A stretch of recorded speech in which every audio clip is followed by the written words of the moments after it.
అప్పుడు ధర్మరాజు రాజసూయమే చేశాడు. ఇప్పుడు నువ్వు రాజసూయం వైష్ణవని రెండు చేసిన వాడివి అవుతావు. నీతో చేయించి తీరుతాను. నన్ను అడిగావు, చేయించలేకపోవడం అన్నమాట ఉండదు. ఒకప్పుడు అర్జునుడిని పడగొడతారు, పాండవులందరూ వెళ్ళిపోతారు, అప్పుడు నీతో రాజసూయం చేయిస్తాను అని మళ్ళీ ప్రతిజ్ఞ చేశాడు. అయితే ఈ ప్రతిజ్ఞలన్నీ కూడా ధర్మరాజు గారికి తెలిసాయి. ఆరణ్య పర్వంలో ఆయన అరణ్యవాసంలో ఉండగా తెలిసాయి. యథార్థంగా చెప్పాలంటే ఆయన బెంగబెట్టుకున్నాడు. నిష్పక్షపాతంగా చెప్పాలి అంటే ఆయన బెంగబెట్టుకున్నాడు. ఆయన చెప్పాడు కూడా. యుద్ధ ప్రారంభ సమయమునందు యుద్ధం జరుగుతున్నప్పుడు ఆయన బెంగబెట్టుకున్నాడు. నేను కర్ణుడి గురించి నిద్రలేని రాత్రులు ఎన్నో గడిపాను అని చెప్పాడు. ఎందుకో చెప్పనా, అది పిరికితనమా అని మీరు ఒక ప్రశ్న అడిగితే ఒక మాట చెప్పవలసి ఉంటుంది. ఎప్పుడూ కూడా పరమశత్రువైనా కూడా ఆయన యొక్క బలాన్ని స్తుతించడం యువతల వాడికి గొప్పతనం అవుతుంది. ఎందుకనంటే మీరు ఒకటి ఆలోచించండి, ప్రతి వ్యక్తిలో ఏదో ఒక మంచి గుణం ఉంటుంది. అసలు ఈ వ్యక్తి యందు ఏ మంచి గుణము లేదన్నవాడు లోకమునందు ఉండడు. ఏదో ఒక మంచి గుణం ఉండి తీరుతుంది. ఆ మంచి గుణం మనకు కనపడాలంతే. మహాత్ములైన వారి గొప్పతనం ఏమిటంటే శత్రువు యొక్క పరాక్రమాన్ని కూడా శ్లాఘిస్తారు తప్పించి శత్రువుని వెంటనే చిన్న చేసి మాట్లాడరు. సుందరకాండలో హనుమ రావణాసురుడిని చూశారు. చూసి ఇంత తప్పు చేసిన వాడు కదా అని ప్రథమ దర్శనం రావణాసురుడిని చూడడం, నింద చేయలేదు. చూస్తూనే ఏమన్నారో తెలుసా? అహోరూపమహో ధైర్యమహో సత్వమహోద్యుతి అహో రాక్షసరాజస్య సర్వలక్షణయుక్తత అన్నారు. ఏమి తేజస్సు! రోమకోపములలో కాంతి బయటికి కొడుతోంది. ఎంత తపస్సు చేశాడు! ఇతని ఎందు ఇంత పెద్ద ధర్మలోపం లేకపోతే 3 లోకములను నిలబెట్టగలిగిన వాడు కదా, పరిపాలించగలిగిన శక్తి కలిగిన వాడు కదా అన్నారు. మహాత్ములు శత్రువు యందు కూడా గుణములను కీర్తన చేస్తారు తప్ప కేవలము తప్పు పట్టుకుని అవతల వాణ్ణి పాడు చేసే ప్రయత్నమో తక్కువ చేసే ప్రయత్నమో చేయరు. మీరు మహాభారతాన్ని జాగ్రత్తగా పరిశీలనం చేస్తే అసలు ఆ దృష్టికోణం కొంతమందిలో ఎలా ఉంటుందో మీకు కనపడుతుంది. అందుకే ధర్మరాజు గారు కర్ణుడి గురించి ఆలోచించేవాడు. ఏ సామాన్యుడు కాడు. సహజ కవచం ఉన్నది, సహజ కుండలములు ఉన్నాయి. ధర్మరాజు గారు బెంగ పెట్టుకున్నాడంటే దానికి అనేకమైన కారణాలు ఉన్నాయి. నిజంగా కర్ణుడు అసామాన్యమైనటువంటి వీరుడు. కర్ణుడిలాంటి వీరుడు మహాభారతంలో కనపడడం. అంత గొప్ప వీరుడు. కర్ణుడికే శాపాలు లేకపోయి ఉంటే, కర్ణుడి యొక్క జన్మ విషయంలో తల్లిదండ్రులు చెప్పవలసిన సమయంలో చెప్పి ఉంటే, కర్ణుడు దాని వలన చేరవలసిన స్థానాన్ని చేరి ఉంటే, కర్ణుడి అంతటి కీర్తివంతుడు, కర్ణుడంతటి పరాక్రమవంతుడు మహాభారతంలో కనపడడు. కానీ రోజు రోజుకి క్షీణించిపోయిన వాడెవరంటే కర్ణుడు. రోజు రోజుకి పెరిగిన వాడెవరంటే అర్జునుడు. అధర్మం వైపు ఉండడంలో క్షీణించాడు కర్ణుడు, ధర్మం వైపు ఉండడంలో పెరిగాడు భగవంతుడి ప్రాపున కృష్ణుడి పక్కన అర్జునుడు. అది ప్రధానమైన భేదమైంది తప్ప కర్ణుడు తక్కువ వాడనో కేవలము దుర్గుణములు కలిగిన వాడనో పరాక్రమం లేనివాడనో సిద్ధాంతం చేయడం మాత్రం సాధ్యం కాదు. ఎందుకనంటే ఆఖరణ నారదుడంతటి వాడు ఒక మాట అన్నాడు శాంతి పర్వంలో. కర్ణుడు మరణించాడు అంటే అర్జున ధర్మరాజా ఎన్ని కారణములున్నాయో తెలుసా?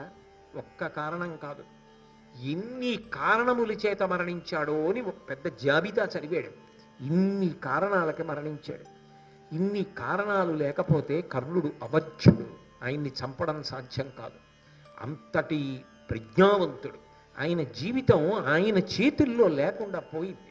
అది చేయి జారిపోయి వంకర తిరిగిపోయి దుర్యోధనుడి పక్కకు వెళ్ళిపోయి ఎప్పుడూ అర్జునుడి మీద మాత్సర్యం పెంచుకున్నాడు. ఆ మాత్సర్యం ఎప్పుడూ పాండవుల్ని చంపాలని కోరుకున్నాడు. ఇంత కోరుకున్నవాడు చిట్ట చివర పాండవులలో 4 జోలికి వెళ్ళాలని ప్రతిజ్ఞ చేయవలసి వచ్చింది. అది ఆయన దురదృష్టం అంతే. ఆయన జీవితం ఆయన చేతుల్లో లేకుండా పోయింది. అది భంగిమల మలుపులు తిరిగిపోవడానికి కారణం ఎవరు అంటే ఒకరు అని చెప్పడం సాధ్యం కాదు. అంతమంది కర్ణుడి చావుకి కారణమయ్యారు. కాబట్టి ఆయన అంతటి ప్రతాపవంతుడి. ఆ ప్రతిజ్ఞలో డొల్లతనం ఉంది అనడానికి మాత్రం ఎవరు సరిపోరు. ఆ ప్రతిజ్ఞ చెయ్యడానికి తగినటువంటి వాడే. కర్ణుడు ఆ మాట అన్నాడు, దుర్యోధనుడు సంతోషించాడు, ఇంత పెద్ద ప్రతిజ్ఞ చేశాడు కాబట్టి తప్పకుండా అర్జునుడిని చంపుతాడు అని ఒక కృతనిశ్చయానికి వచ్చాడు. పరమానందంగా ఉన్నారు. తరువాతి కాలంలో మళ్ళీ కర్ణార్జునుడు యుద్ధం చేసేటటువంటి అవకాశం వచ్చింది. మళ్ళీ ఎప్పుడు వచ్చింది అంటే విరాట పర్వంలో వచ్చింది. వాళ్ళిద్దరూ ఒకరికొకరు ఎదురుపడినటువంటి సన్నివేశం. ఉత్తర గోగ్రహణం జరిగింది. ఉత్తర గోగ్రహణంలో భీష్ముడు, ద్రోణుడు, అశ్వత్థామ, కృపాచార్యుడు, దుర్యోధనుడు, కర్ణుడు వీళ్ళందరూ ఒకసారి వెళ్ళారు. అంటే ఆవులన్నింటినీ కూడా తమ వైపుకి తిప్పేసుకొచ్చేశారు. ఆ రోజున యథార్థానికి విరాట నగరంలో ఉత్తర కుమారుడు వినా వేరొక వీరుడు లేడు. కాబట్టి అసలు ఆవుల్ని మళ్లించగలిగిన వాడు లేడు. వాళ్ళు గుండెల మీద చెయ్యేసుకుని ఉన్నారు. అనుకోని రీతిలో ఉత్తర కుమారుడికి సారథ్యం చేస్తూ బృహన్నల అర్జునుడు వచ్చాడు. ఉత్తర కుమారుడు భయపడిపోతే రథాన్ని వెనక్కి తీసుకెళ్ళి ఆ వృక్షం మించి, శమీ వృక్షం మించి పాండవుల యొక్క ఆయుధాలన్నీ కిందకి దింపి అర్జునుడు గాంధీవాన్ని చేత పట్టుకుని బృహన్నల వేషాన్ని విడిచిపెట్టేసి అర్జునుడైపోయి, అంటే శాపకాలం అయిపోయింది, అర్జునుడైపోయి యుద్ధానికి వచ్చాడు. ఎప్పుడైతే అర్జునుడు శంఖాన్ని పూరించాడో ద్రోణాచార్యుల వారు కనిపెట్టాడు వస్తున్నవాడు అర్జునుడని. గురువుకి శిష్యవాత్సల్యం ఉంటుంది కదా సహజంగా. ఆ శిష్యుడు వచ్చేస్తున్నాడన్న ఆనందంలో అర్జునుడిని పొగుడుతూ మాట్లాడాడు. ఆ పొగుడుతూ మాట్లాడినప్పుడు కర్ణుడికి ఇచ్చగించలేదు. వచ్చడివాడు ఫల్గునుడు కాననవశ్యము గెలుతు మనంగరాదు అంటాడు. వచ్చడివాడు ఫల్గునుడు కాబట్టి ఆయన్ని గెలుస్తామన్న మాట అంత తేలిక కాదు. పైగా ఆకలితో ఉన్న సింహం గుహలోంచి బయటికి వచ్చినప్పుడు ఎలా ఉంటుందో పగబట్టి ఎప్పుడెప్పుడు బాణాలేద్దామని 13 ఏళ్ల తర్వాత వస్తున్న అర్జునుడిని ఢీకొట్టి ఎదురు నిలవడం సామాన్యం కాదని పరమానందంతో మాట్లాడాడు ద్రోణాచార్యుడు. మాట్లాడితే ఎక్కడ లేని కోపం కర్ణుడికి వచ్చేస్తుంది సహజంగా అని ఊరుకోలేదు. ఒకవేళ నిజంగా వస్తున్నది అర్జునుడి అయితే, ఎందుకనంటే శంఖం వినపడుతోంది, ఆ శంఖధ్వని ఖచ్చితంగా అర్జునుడిదే, పాంచజన్యాన్ని పూరిస్తున్నాడు. అయినప్పుడు వస్తున్నవాడు అర్జునుడైతే అవతల వైపు అర్జునుడు ఒక్కడే అయి ఉండవచ్చుగాక. అది అర్జునుడిని తెలిసిన తరువాత అసలు మన వైపు యుద్ధానికి వెళ్ళగలిగిన వాడు ఇంకొకడు ఉన్నాడని నేను అనుకోవట్లేదు అన్నాడు. ఆ ఆవుల మందలను ఖచ్చితంగా మళ్ళించి తీసుకెళ్ళిపోతాడు అర్జునుడు, అందులో సందేహం ఏమీ లేదు అని ఇంకొక మాట అన్నాడు. పరాక్రమంలో ఈ మధ్యకాలంలో పరమశివుణ్ణి మెప్పించాడు కదా అన్నాడు. మరి కిరాతార్జునీయం జరిగిందిగా, కాబట్టి అటువంటి అర్జునుడితో ఎవరు యుద్ధం చేయగలరు అన్నాడు. కస్సం అన్నాడు కర్ణుడు. పెద్దలు వారు మాట్లాడిన మాటకు ఒక విలువ ఉంటుంది, మనం అలా అధిక్షేపించచ్చా, అలా మాట్లాడచ్చా, ఇదే వద్దు, ఈ నోటి దురుసుతనం వద్దు అని భీష్ముడు 1కి 10 మార్లు చెప్పాడు. ఎందుకనంటే సమయా సందర్భములు అని కొన్ని ఉంటాయి. కొన్ని సందర్భాల్లో నోరు చాలా అదుపులో పెట్టుకుని ఉండాలి. అస్సలు డొల్లతనం ఏర్పడేటటువంటి ప్రశ్న తేకూడదు. ఒకరినొకరు విమర్శించుకునేటటువంటి స్థితి ప్రారంభమైందనుకోండి, వాళ్ళు తాము ఎవరిని రక్షిద్దామనుకుంటున్నారో వాళ్ళని రక్షించలేరు, గెలవలేరు, చెయ్యవలసిన పని చెయ్యలేరు, సరికదా, చాలా పెద్ద అప్రతిష్ట తెచ్చుకుంటారు. అదే జరుగుతుంది. అవతల అర్జునుడు వచ్చేస్తున్నాడు అని చెప్తుంటే, నిజంగా అర్జునుడు వస్తుంటే అప్పుడు ద్రోణాచార్యులు వారిని నింద చేసి, భీష్మాచార్యులు వారిని నింద చేసి, కృపాచార్యులు వారిని నింద చేస్తే పెద్దాళ్ళందరూ పక్కకు పోయారు అనుకోండి. అయితే నువ్వే చెయ్యి యుద్ధం అన్నారనుకోండి, నిజంగా కర్ణుడు నిలబడతాడా అర్జునుడు ఒక్కడితో? సాధ్యమా? నిలబడలేడు అనడానికి పెద్ద ఉదాహరణ ఏమిటో తెలుసా? గోవుల విషయం. ధర్మం ఎక్కడుంటుందో గోవులు అక్కడ ఉంటాయి. 2, భీష్మాచార్యుల వారు విరాట పర్వంలో ఒక మాట చెప్పాడు. ధర్మరాజు గారు ఉన్నాడు అని గుర్తు ఎందుకు పట్టచ్చో తెలుసా? ధర్మరాజు గారు ఉన్న చోట గోసంపద బాగా ఎక్కువగా ఉంటుంది. ధర్మరాజుకి గోవుకి ఒక అవినాభావ సంబంధం. ధర్మరాజు ఎక్కడ ఉన్నాడో గోవులు అక్కడ ఉంటాయి, అక్కడే విజయం సాధింపబడుతుంది. ధర్మరాజు విరాట నగరంలో విరాటరాజు గారి దగ్గర ఉంటే ఆవుల్ని ధర్మరాజు గారికి దూరంగా హస్తినాపురానికి తరలించుకుపోవడం ఎలా సాధ్యం అవుతుంది? వాటిని రక్షించడానికే ధర్మరాజు యుద్ధానికి వెళ్ళాడు, కంకుభట్ అన్న పేరుతోటే వెళ్ళాడు. అయినప్పుడు ఖచ్చితంగా వచ్చేవాడే గెలుస్తాడు ఆ సందర్భంలో. అయినప్పుడు తొందరపడి ఎందుకు మాట్లాడతావు? భీష్మద్రోణాదులను ఉద్దేశించి ఊరుకోవాలి కదా, సమయ సందర్భములు పాటించాలి కదా. అర్జునుడిని మరి ద్రోణుడు ఎందుకు పొగడాలి అంటారేమో. పరాక్రమవంతుడైన వాడు శత్రువైనా ఆయనలో పరాక్రమాన్ని స్తోత్రం చేయడం తప్పు లేదు.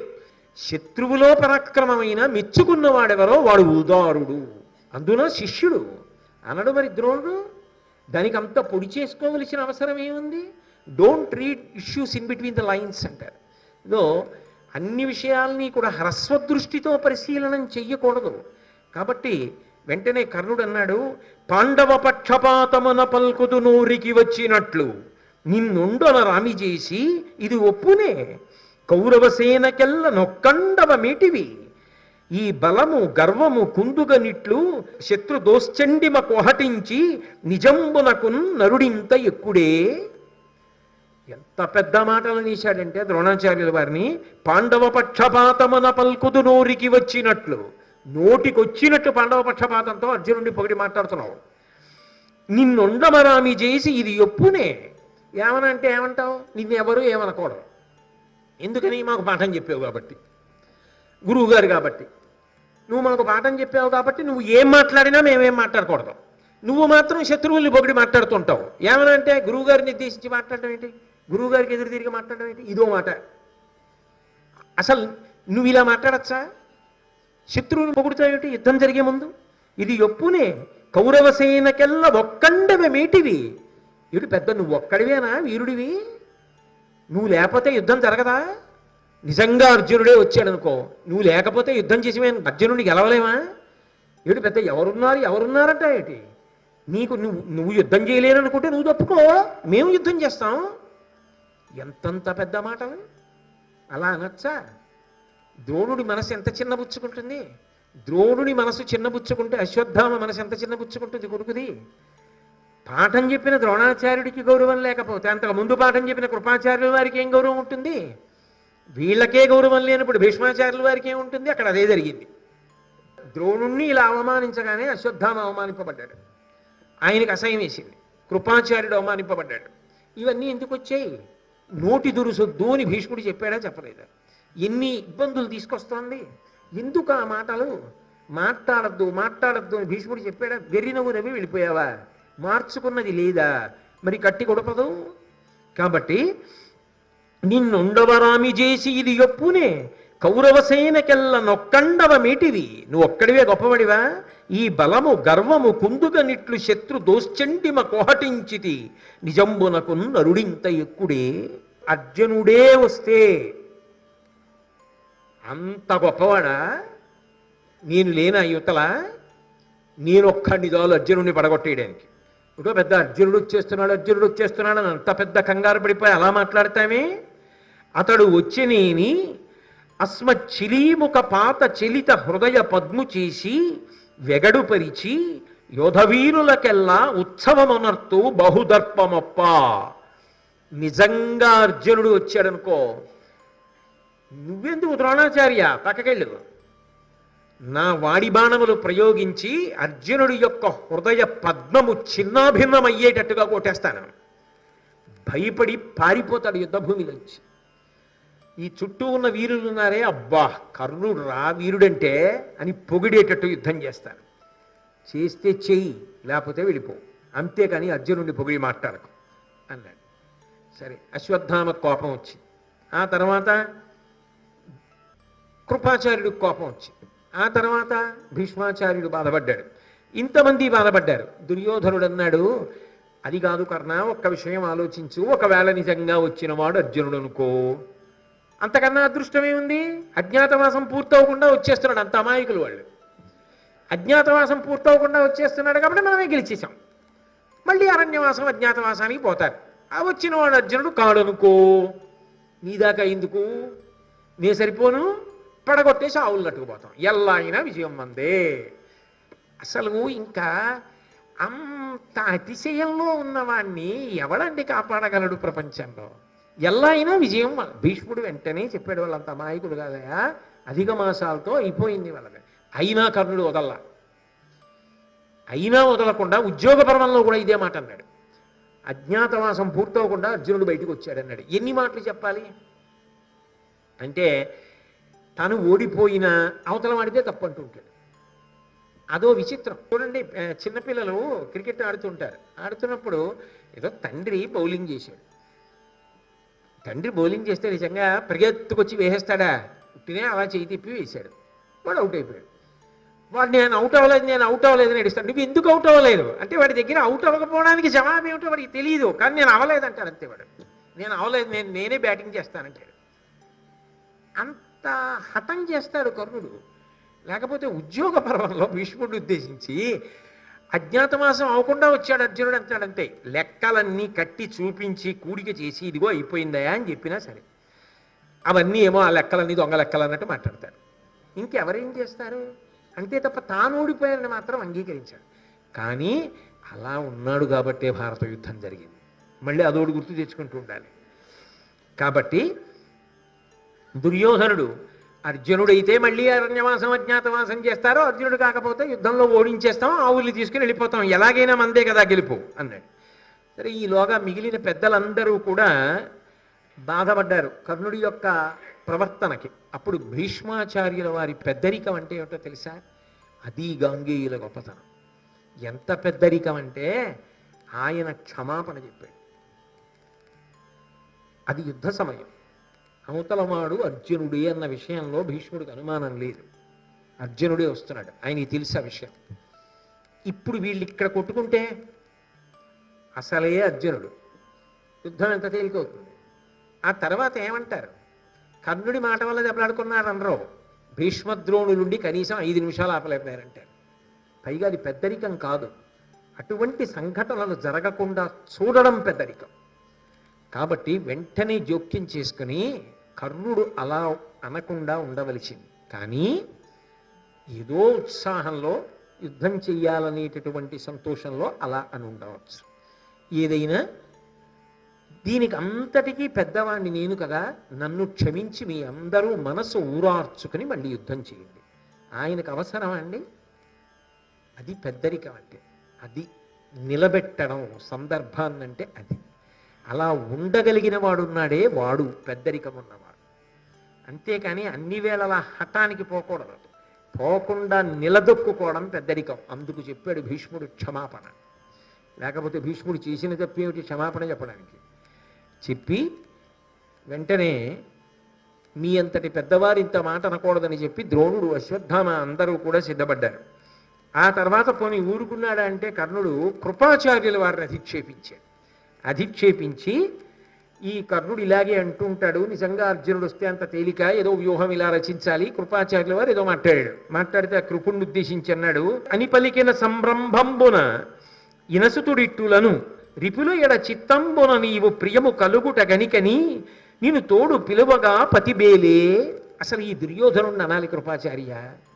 ఎంత అమాయకుడు! ఎప్పుడు శత్రువుల్ని పొగిడేటటువంటి అలవాటున్న మీలాంటి వాళ్ళందరినీ వెనకేసుకొస్తాడు ఏమిటి? అసలు నిన్ను యుద్ధానికి తీసుకురమ్మని ఎవడు చెప్పాడు? నీలాంటి వాడిని యుద్ధానికి తీసుకురాకూడదు.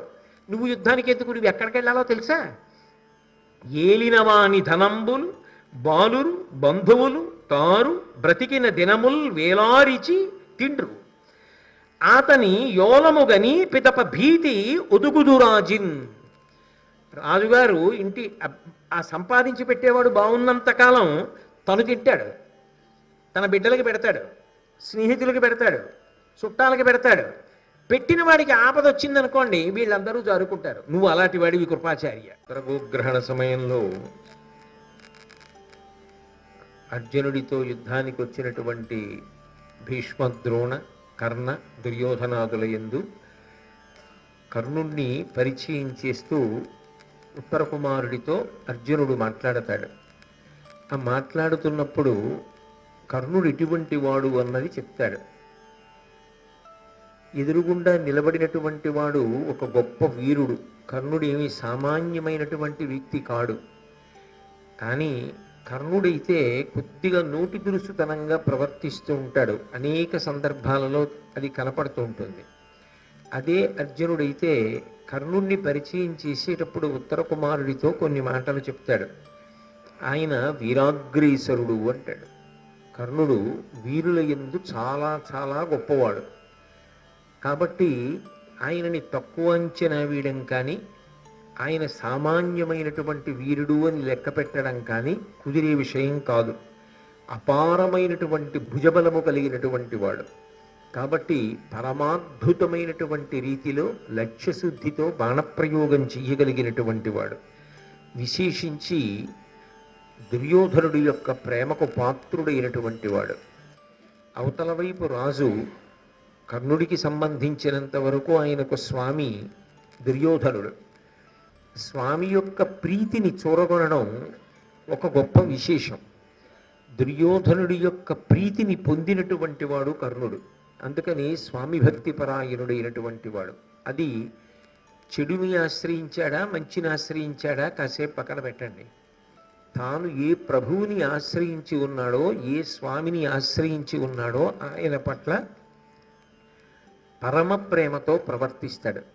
అలా ప్రవర్తించిన కారణం చేత దుర్యోధనుని యొక్క విశేషమైనటువంటి ప్రీతికి పాత్రుడైనటువంటి వాడు. యుద్ధంలో ఎవరినీ లెక్క చెయ్యడు. దానివల్ల భయమనేటటువంటి మాట ఆయన యందు అన్వయము కాదు. నిర్భయంగా పోరాటం చేస్తాడు. ఎటువంటి వీరుడు రానివ్వండి, భయపడి వెనక్కి తగ్గడం అనేటటువంటిది కర్ణుడికి ఉండదు. అర్జునుడు చెప్తున్న మాటలు అంటే ఎంత గొప్పగా పరిచయం చేస్తున్నాడో చూడండి. అలాగే ఆయన గొప్ప కీర్తి కలవాడు. గతంలో ఎన్నో విశేషములను సాధించినవాడు. లేకుండా కీర్తి ఎలా వస్తుంది? అంతేగాని చూడగానే తక్కువ చేసి మాట్లాడడం కానీ, ఆయనకున్నటువంటి వ్యతిరేక కోణాన్ని ఉత్తర కుమారుడితో పరిచయం చేయడం కానీ అర్జునుడు చేయలేదు. అది ఒక వీరుడు మరొక వీరుడికి ఇవ్వవలసినటువంటి మర్యాద, మాట్లాడవలసినటువంటి తీరు. అర్జునుడికి లేదా కోపం ఉంది, కానీ ధర్మమునకు కట్టుబడి ప్రవర్తించడం అంటే చిత్తశుద్ధి కలిగి ఉండుట అన్న మాటకు అర్థం అది. కాబట్టి ఆయన గొప్పగా లక్ష్యాన్ని భేదిస్తాడు. దేనిని గురి చూసి కొట్టాడో అది ఇక గురి తప్పడం అన్న మాట ఉండదు. అంత ఖచ్చితంగా గురి చూసి కొడతాడు. అన్నిటినీ మించి ఉత్తర కుమార, దుర్యోధనుడు ఈ కర్ణుడిని దగ్గర పెట్టుకున్నప్పుడు కేవలముగా నాకు శత్రువుగా తీర్చిదిద్దాడు. నా పట్ల అంత మాత్సర్యాన్ని పెంచుకున్నాడు. దుర్యోధనుడు అంత గొప్పగా తయారు చేశాడు ఈ కర్ణుడిని. అందుకే ఎప్పుడెప్పుడు నాతో యుద్ధం వస్తుందా అని ఈ కర్ణుడు ఎదురు చూస్తూ ఉంటాడు. అంతవరకు మాత్రమే చెప్పాడు. అంటే నిజానికి అందులో ఏది పరిహరించాలో, ఏది మాట్లాడవలసిన అవసరం లేదు, ఏది కఠినంగా ఉంటుందో ఆ విషయాలు వీటిని కూడా అర్జునుడు ప్రస్తావించలేదు. ఇది ఒక్కొక్కరి యొక్క మాట వైభవానికి ప్రతీక. నేను నిజానికి మహాభారతంలో కర్ణుడు అన్న విషయాన్ని పరిశీలనం చేస్తున్నప్పటికీ సాటి వీరుడు పట్ల చూపించేటటువంటి గౌరవానికి సంబంధించినంత వరకు అర్జునుడి మాట తీరును ఒకసారి ఉటంకించడం జరిగింది. తర్వాత ఆ ఉత్తర గోగ్రహణ సమయంలో గోవులని మరలించి మళ్ళీ విరాటరాజు గారి యొక్క నగరానికి తీసుకెళ్ళడానికి అర్జునుడు ప్రయత్నిస్తున్నాడు. ఎలాగైనా గోవులన్నిటినీ కూడా హస్తినాపురానికి తరలించడానికి దుర్యోధనాదులు ప్రయత్నిస్తున్నారు. అలా ప్రయత్నించేటటువంటి సందర్భంలో సహజంగా కర్ణుడికి అర్జునుడికి యుద్ధం జరుగుతుంది. అలా యుద్ధం జరిగినప్పుడు కొంతసేపు జరిగిన తరువాత అర్జునుడు శిరము, లలాటంబును, కంధరమును, బాహువులు, ఉరము, దందడి వ్రయ్యన్ గిరిపై పిడుగులు దొరగెడు పరుసున దృఢదీప్త శాత భల్లములేశన్. అసలు కర్ణుడికి ఉక్కిరి బిక్కిరయ్యేటట్టుగా తిరిగి అర్జునుడి మీద బాణాలు సంధించి ప్రయోగించడానికి కావలసినటువంటి అవకాశాన్ని ఇవ్వకుండా అర్జునుడు కర్ణుని యొక్క తల మీద, నుదురు మీద, కంఠం మీద, బాహువుల మీద, వక్షస్థలం మీద బాణములనన్నింటినీ కూడా కుప్పించేశాడు. అన్ని బాణములన్నీ తగిలేటప్పటికీ ఇక యుద్ధభూమి యందు నిలబడలేకపోయాడు. అర్జునుడి బాణములను ఎదుర్కొనడం కానీ, అర్జునుడిని కొట్టడం కానీ కర్ణుడికి సాధ్యం కాలేదు. అరిమురి అంగములెల్లను ఉరుముగ ఇట్లడరు అర్జునుని ఇమ్ములకున్ వెరచరచి సుతపుత్రుడు పరచే పొడిమి ఎద్రువ మచ్చపతి సుతుడు ఆర్వన్. ఆ కర్ణుడు ఎప్పుడైతే అర్జునుడు తన యొక్క శరీరమునకు సంబంధించినటువంటి అన్ని ముఖ్యావయవముల మీద బాణములను ప్రయోగించి బాధ పెడుతున్నాడో, అరిమురి అంగములెల్లను నురుముగ ఇట్లడరు అర్జునుని అమ్ములకున్. ఆ అర్జునుడు వేసిన బాణముల యొక్క ధాటికి తట్టుకోలేక వెంటనే రథాన్ని తీసుకుని కర్ణుడు యుద్ధభూమిని విడిచిపెట్టి దూరంగా పారిపోయాడు. అది చూసి ఉత్తర కుమారుడు పరమానందపడిపోయి పెద్ద చప్పుడుచ్చేటట్టుగా కేక వేసి తన సంతోషాన్ని వ్యక్తం చేశాడు. అంటే వేరొకసారి కర్ణార్జునులకు ద్వంద్వ యుద్ధానికి అవకాశం వచ్చింది. కర్ణుడికి వెనక భీష్మ, ద్రోణ, కృపాచార్యాది వీరులందరూ కూడా ఉన్నారు. పక్కనే దుర్యోధనుడు ఉన్నాడు. సైన్యం ఉంది. అర్జునుడి వైపున ఎవ్వరు లేరు, ఒక్కడే. పైగా సారథి సరి అయినటువంటి సమర్థుడు కాడు, పిరికివాడు. ఉత్తర కుమారుడు సారథిగా ఉన్నాడు. తగినంత శక్తి లేని సారథిని అక్కడ తన రథాన్ని నడపడానికి వినియోగించుకుంటూ అర్జునుడు ఇంత గొప్ప యుద్ధం చేసి కర్ణుడు యుద్ధభూమిని విడిచిపెట్టి వెళ్ళిపోయేటట్టుగా చేశాడు. కర్ణుడు ఇంతమంది మధ్యలో ఉండి, ఇంత సైన్యంతో ఉండి, అర్జునుడు వస్తే నేను అది చేస్తాను ఇది చేస్తానని ఇన్ని ప్రగల్భాలు పలికినవాడు నిజంగా అర్జునుడు వచ్చి నిలబడి యుద్ధం చేయడం మొదలు పెడితే అర్జునుడితో యుద్ధం చెయ్యలేక ఆ యుద్ధభూమిని విడిచిపెట్టి వెళ్ళిపోయాడు. అయితే ఇక్కడ పెద్ద ప్రశ్న ఏమిటంటే, మరి మళ్ళీ ఇలా జరిగినప్పుడు దుర్యోధనుడు ఎలా నమ్మాడు కర్ణుణ్ణి? అది పెద్ద ప్రశ్న. అసలు దానివల్ల కదా భారతం నడుస్తోంది. కర్ణుడి వలన భారతం నడుస్తోంది అని నేను ప్రతిపాదన చేస్తున్నాను. మరి కర్ణుణ్ణి నమ్మితే కదా దుర్యోధనుడు యుద్ధానికి వెళ్ళాలి. కర్ణుణ్ణి నమ్మడానికి ఇది మొదటిసారా కర్ణుడు ఓడిపోవడం? దుర్యోధనుడు ఎలా నమ్మాడు కర్ణుణ్ణి? అది పెద్ద ప్రశ్న. అసలు దానివల్ల కదా భారతం నడుస్తోంది. కర్ణుడి వలన భారతం నడుస్తోంది అని నేను ప్రతిపాదన చేస్తున్నాను. మరి కర్ణుణ్ణి నమ్మితే కదా దుర్యోధనుడు యుద్ధానికి వెళ్ళాలి. కర్ణుణ్ణి నమ్మడానికి ఇది మొదటిసారా కర్ణుడు ఓడిపోవడం? కుమారాస్త్ర విద్యా ప్రదర్శనమునందు అంటే అది ఎటు తేలని స్థితి. ద్రౌపదీదేవి యొక్క స్వయంవర ఘట్టమునందు ఒకసారి అర్జునుడితో ఓడిపోయాడు. రెండవసారి ఘోషయాత్రలో పరోక్షంగా ఓడిపోయాడు. తాను ఏ గంధర్వులని నిగ్రహించలేకపోయాడో వాళ్ళని అర్జునుడు నిగ్రహించాడు.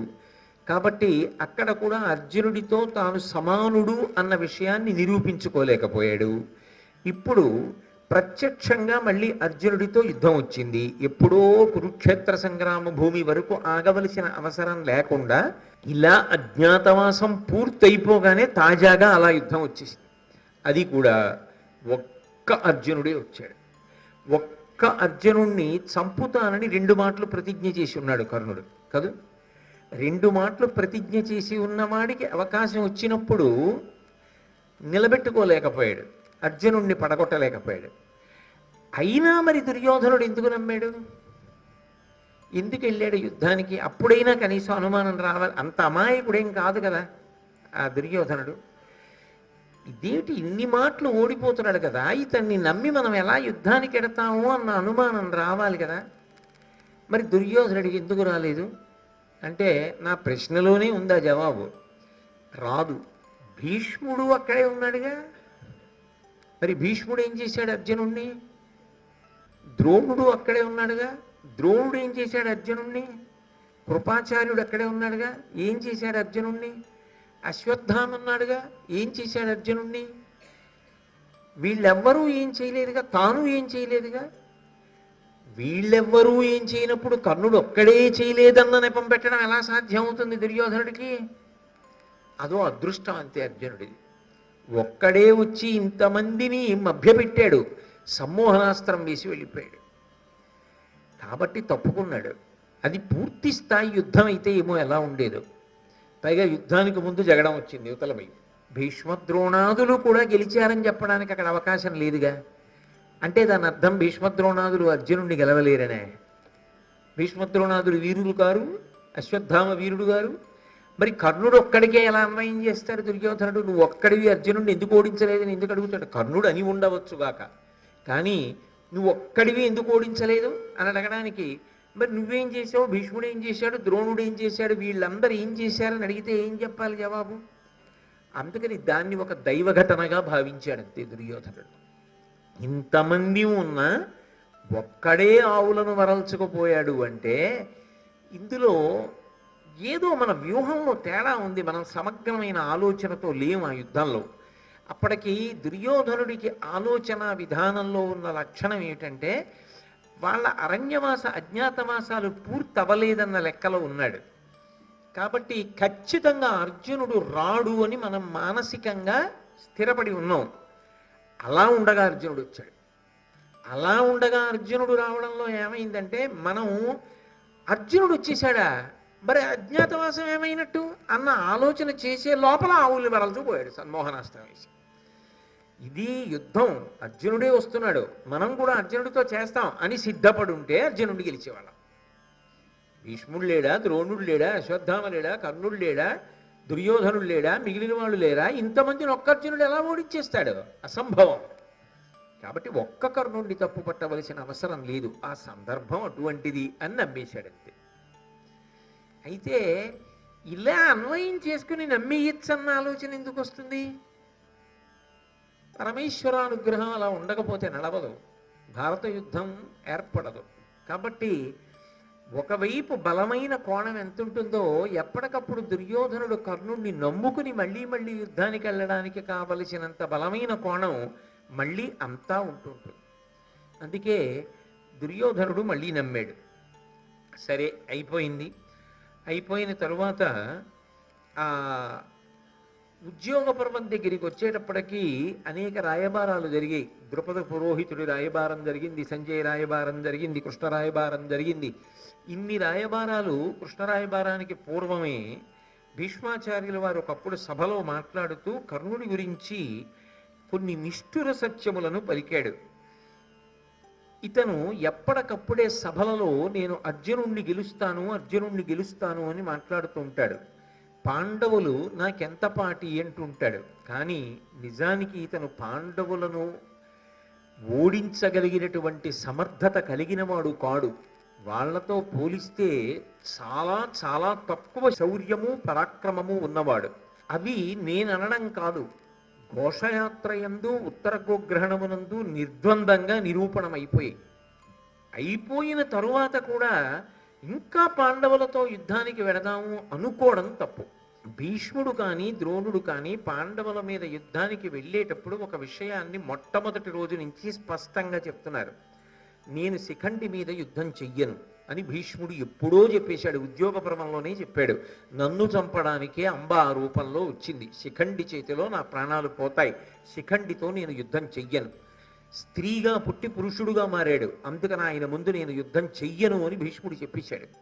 దృష్టజ్యుమ్నుడితో యుద్ధం చెయ్యను, దృష్టజ్యుమ్నుడి వలన నా ప్రాణములు పోతాయి అని ద్రోణుడు చెప్పాడు. ఫలానా వారి వల్ల నేను చనిపోతాను అని కర్ణుడు ఎప్పుడూ చెప్పలేదు.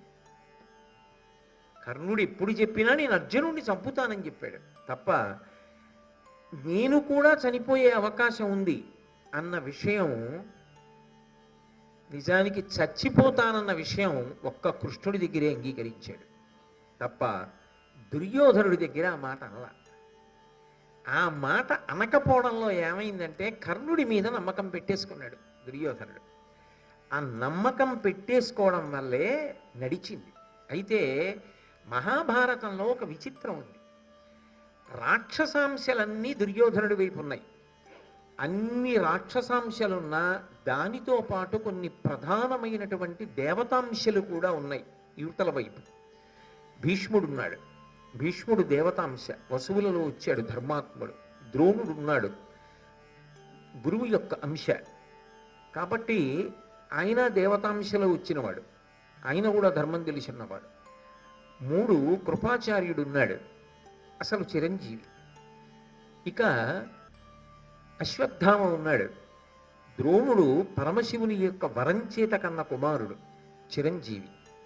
ఇవన్నీ దేవతాంశలు.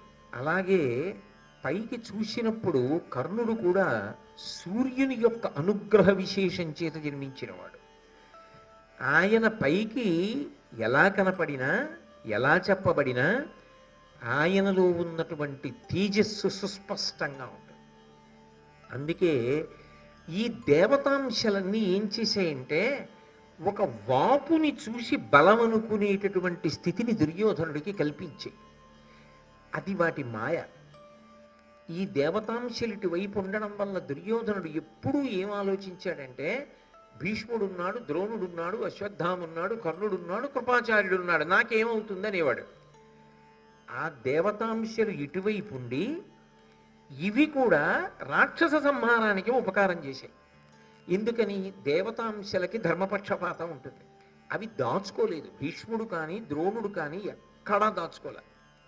వాళ్ళు ఎప్పటికప్పుడు స్పష్టంగా చెప్పారు. ఉత్తరగోగ్రహణ సమయంలో అర్జునుడిని చూసి ద్రోణుడు ఎంత మురిసిపోయాడు. వాళ్ళు ఎప్పుడూ చెప్పారు, నాకు సాధ్యం కాదు, నేను ఇంతకన్నా యుద్ధం చెయ్యలేను. భీష్ముడైతే సుస్పష్టంగా చెప్పాడు, నేను కాదు, దేవతలందరితో కూడి ఇంద్రుడే వచ్చినా అర్జునుణ్ణి మట్టు పెట్టడం సాధ్యం కాదు అని చెప్తాడు. కర్ణుడు అలా చెప్పడం. కర్ణుడు ఎంతమంది ఏమని చెప్పని వాళ్ళు పాండవ పక్షపాతం ఉన్నవాళ్ళు ఈ వృద్ధులు ఏం మాట్లాడిని నేనున్నాను నీ పక్కన అంటాడు. ఈ మాటకి వశపడ్డాడు తప్ప దుర్యోధనుడితో నాకు ఈ శక్తి లేదు, నేను ఇది చెయ్యగలనని పూర్తిగా నా మీద ఒక్కడి మీద నమ్మకం పెట్టుకోకు అని చెప్పకపోవడం ఒకెత్తైతే, సమయం చూసి నిజానికి ఆవేశంలో చేశాడా ఆలోచనతో చేశాడా అన్నది తెలియదు. కానీ కర్ణుడు చేసినటువంటి ఒక పని మాత్రం యథార్థమునకు ధర్మరాజు గారికి పెద్ద వరం అయిపోయింది, దుర్యోధనుడికి పెద్ద శాపం అయిపోయింది.